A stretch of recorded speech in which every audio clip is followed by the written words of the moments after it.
Welcome back to notify media. ഇന്ന് നമ്മുടെ cinema Kalamkaval.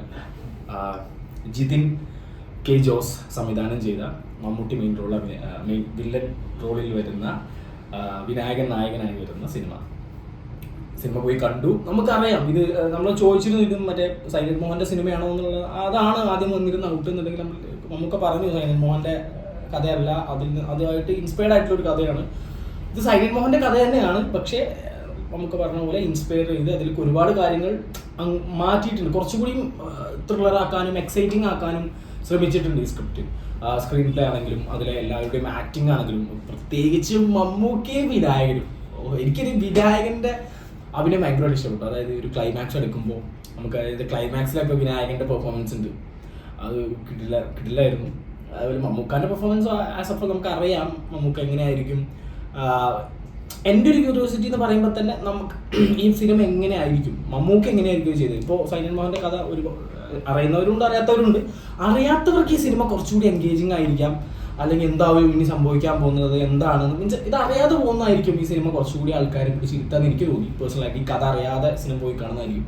നിങ്ങൾക്ക് സൈലന്റ് മോഹൻ്റെ കഥ നിങ്ങൾക്ക് അറിയില്ലെങ്കിൽ നിങ്ങളത് അറിയാതെ തന്നെ സിനിമ പോയി കണ്ട് മനസ്സിലാക്കുന്നതായിരിക്കും നല്ലത്. എന്നിട്ട് ശരിക്കുമുള്ള സൈലന്റ് മോഹൻ്റെ കഥ എന്താണെന്നുള്ളത് കേൾക്കുന്നതായിരിക്കും ബെറ്റർ എന്നാണ് എനിക്ക് തോന്നിയത്. കാരണം ഞാൻ ഓൾറെഡി സൈലന്റ് മോഹൻ്റെ കഥ അറിഞ്ഞു പോയതുകൊണ്ട് തന്നെ നമുക്കറിയാം ഈ കഥയിൽ എന്തൊക്കെയാണ് സംഭവിക്കാൻ പോകുന്നത്, അടുത്ത ആര് വരും, ഈ പെൺകുട്ടി എന്തുകൊണ്ടാണ്, അല്ലെങ്കിൽ ഇതെന്താണ്, അങ്ങനെ എന്താണ്, ഇത് ഇങ്ങനെ എന്താണ്, നമുക്ക് കുറച്ചുകൂടി മുൻകൂട്ടി ഗസ് ചെയ്യാൻ പറ്റും. പക്ഷേ അതിൽ നിന്നും ഡിഫറെൻ്റ് ആയിട്ടുള്ള സാധനങ്ങളാണ് നമ്മളെ ഇൻ്റർവെൽ പഞ്ച്.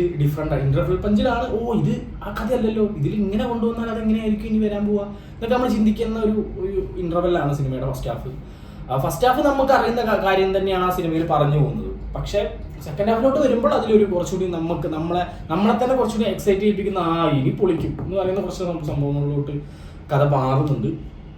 എന്നെങ്കിൽ പോലും ഇത് ഇപ്പം വേറൊരു സിനിമ ഇതിനില്ല. നമുക്ക് കമ്പയർ ചെയ്ത് നോക്കാനാണെങ്കിൽ ഈ സിനിമ ഇപ്പം എക്കോ എന്ന് പറയുന്ന സിനിമയായിട്ട് കമ്പയർ ചെയ്യുകയാണെങ്കിൽ പറയാൻ പറ്റൂല. അത് രണ്ട് ഒക്കെ ത്രില്ലർ മിസ്റ്ററി ജോണർ ആണെങ്കിലും ഇതും അതുപോലെ തന്നെയാണ്. ഒരു ക്രൈം ത്രില്ലർ മിസ്റ്ററി ജോണർ തന്നെയാണ് ഈ പടം പോകുന്നത്. അപ്പോൾ സൈലന്റ് മോഹൻ്റെ കഥയല്ല എന്ന് പറയാൻ പറ്റില്ല. അതിനെ ഇൻസ്പയർ ചെയ്തുകൊണ്ട് വേറെ രീതിയിലോട്ട് എഴുതിയിരിക്കുന്ന ഒരു സ്ക്രിപ്റ്റാണ് ഈ സിനിമയുടേത്. അപ്പം നമുക്ക് അറിയുന്ന കഥയല്ലാതെ വേറെ കുറേ സംഭവങ്ങൾ ഇതിൽ വരുന്നുണ്ട്. മമ്മൂക്കാൻ്റെ ക്യാരക്ടേഴ്സ്, മമ്മൂക്കാൻ്റെ ക്യാരക്ടറൈസേഷൻ, മമ്മൂക്കാൻ്റെ അഭിനയം, മമ്മൂക്കാൻ്റെ സ്ലാങ് പിടിക്കുന്ന ഒരു പരിപാടി, അതൊക്കെ കിട്ടില്ലായിരുന്നു. മമ്മൂക്കാനെ കാണാനാണെങ്കിലും സ്ക്രീൻ പ്രസൻസും പരിപാടിയും, മമ്മൂക്കാൻ്റെ അതിൽ ചില ഒരു പരിപാടി ഉണ്ട്. ഒരു ബീഡി അല്ലെ സിഗരറ്റ്, നമ്മൾ ഫസ്റ്റ് ലുക്ക് വന്ന പോസ്റ്റ് ഉണ്ട്, ബീഡിനെ കടിച്ച് പൊട്ടിച്ചിട്ട് ഇങ്ങനെ വായ പിടിച്ച് നിൽക്കുന്ന സീൻ. അങ്ങനത്തെ ഒന്ന് രണ്ട് ഒരു കിട്ടില്ല വില്ലൻ സെറ്റപ്പ് പരിപാടികൾ. ഇതിൻ്റെ പടം തുടങ്ങുന്നത് തന്നെ മമ്മൂക്കാനെ കാണിച്ചുകൊണ്ടാണ്. മമ്മൂക്ക ഏത് ലെവലിലുള്ള ക്രൂരമായ വില്ലനാണെന്ന് കാണിച്ചുകൊണ്ടാണ് സിനിമ തുടങ്ങുന്നത് തന്നെ. അപ്പോൾ തന്നെ നമുക്ക് ആ ക്യാരക്ടറിലേക്ക് നമ്മൾ കയറി. പിന്നെ വിനായകനാണെങ്കിൽ പോലും വിനായകനെ നായകനാക്കി തന്നെയാണ് ഈ സിനിമയിൽ ചിത്രീകരിച്ചിട്ടുള്ളത്. അല്ലാതെ മമ്മൂക്ക ഇപ്പുറത്ത് നിൽക്കുന്നതുകൊണ്ട് വിനായകനും ചവിട്ടി താത്തണം എന്നുള്ള രീതിയിലൊന്നുമല്ല. പക്ക അതിൽ മമ്മൂക്കയെ നമുക്ക് കാണാൻ പറ്റൂല, ആ ഒരു ക്യാരക്ടറെ മാത്രമേ ഈ സിനിമയിൽ കാണാൻ പറ്റുള്ളൂ. എല്ലാവരും ഈ സിനിമ തിയേറ്ററിൽ പോയി തന്നെ കാണുക. മസ്റ്റ് തിയേറ്റർ വാച്ച് മൂവിയാണ് ഈ സിനിമ. അതങ്ങനെയാണ്. ഇതിൻ്റെ ഡയറക്ഷൻ ആണെങ്കിലും സിനിമോട്ടോഗ്രഫി ആണെങ്കിലും ക്യാമറ ആണെങ്കിലും മ്യൂസിക് ആണെങ്കിലും ഇതിൽ അഭിനയിച്ചിരിക്കുന്ന ആക്ടേഴ്സ് ആണെങ്കിലും എല്ലാം പക്ക പെർഫെക്റ്റ് ആണ്. അപ്പോൾ ഈ സിനിമ ഞാൻ പറഞ്ഞല്ലോ, ഇത് ഓൾറെഡി കഥ അറിയാവുന്നവർ പോയി കഴിയുമ്പോൾ അവർക്ക് ഭയങ്കര എക്സൈറ്റ്മെൻറ്റും ഭയങ്കര ത്രില്ലിങ്ങും ഉണ്ടാവുമെന്ന് എനിക്കറിയില്ല. ചില ഭാഗങ്ങളിൽ മാത്രമേ ഇത് ഉണ്ടാവുള്ളൂ, സെക്കൻഡ് ഹാഫ് ആയിരിക്കാം കൂടുതൽ. പക്ഷേ ഇത് അറിയാത്തവർ പോയി കഴിഞ്ഞാൽ എന്തായാലും നമ്മളത് ഇരുന്ന് കാണും. എല്ലാവർക്കും അത് ഇൻട്രസ്റ്റിംഗ് ആയിരിക്കും, ത്രില്ലിംഗ് ആയിരിക്കും.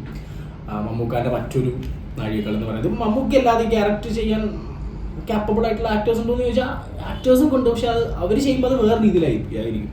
ഇത് മമ്മൂക്ക ചെയ്യുമ്പോൾ നമുക്ക് മമ്മൂക്കാൻ തോന്നൂല, അത് കഥാപാത്രമാണെന്നേ തോന്നുള്ളൂ. അപ്പോൾ എല്ലാവരും തിയേറ്ററിൽ പോയി തന്നെ കാണുക. അടുത്ത പടമായിട്ട് വീണ്ടും കാണാം. ബൈ.